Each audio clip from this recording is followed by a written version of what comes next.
நாம் தமிழர் கட்சியிலேருந்து தொடர்ந்து எல்லாரும் வெளியேறாங்க. ட்ரெண்டிங்கில் அதுதான் போயிட்டு இருக்குது.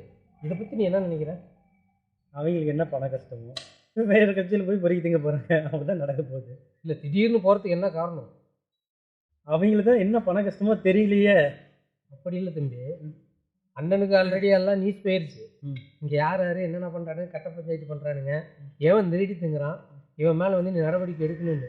அண்ணன் வந்து எடுத்து அசிங்கமாகி போயிருந்து ஆளுக்கு முன்னாடி இவங்களே முந்திக்கிட்டு என்னை வந்து வெளியேற்றிட்டாங்க, எனக்கு சுதந்திரம் கொடுக்க மாட்டேங்கிறாங்க, நான் சொல்கிற வேட்பாளரை போட மாட்டேங்கிறாங்க, இப்படின்னு உனக்கு உருட்டுறானுங்க. இப்போ நாம் தமிழருக்கு நீ நல்லா தெரிஞ்சுக்கணும்.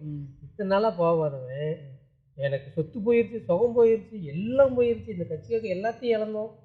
இத்தனை நாளாக இழக்கலையா? அப்போலாம் தெரியாதா? அப்போ என்ன கோமா இருந்தீங்களா? அண்ணன் வந்து ஒழுங்கு நடவடிக்கை எடுத்துருவார். 4 பேர்த்துக்கு முன்னாடி நம்ம நாரி பேர் நம்ம பொழப்பு, வேறு எந்த கட்சியிலும் போக முடியாது. ஏன் சும்மா போகணும்? போய் இவரை பற்றி 2 திட்டனா ஒரு அமௌண்ட் கொடுப்பானுங்க, வாங்கிட்டு சந்தோஷமாக இருக்கலாம்.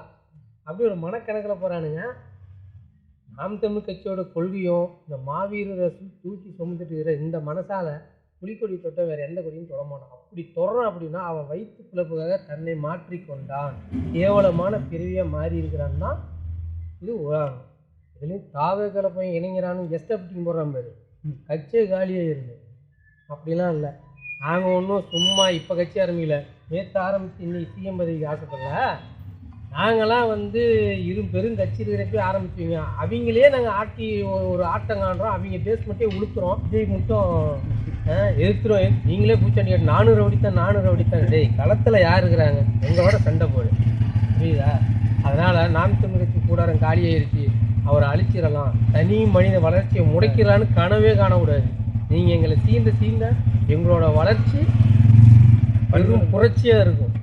எங்களை தொடாதவர்கள் உங்களுக்கு நல்லது, தொட்டா நீ கெட்ட. நாம் தமிழர்.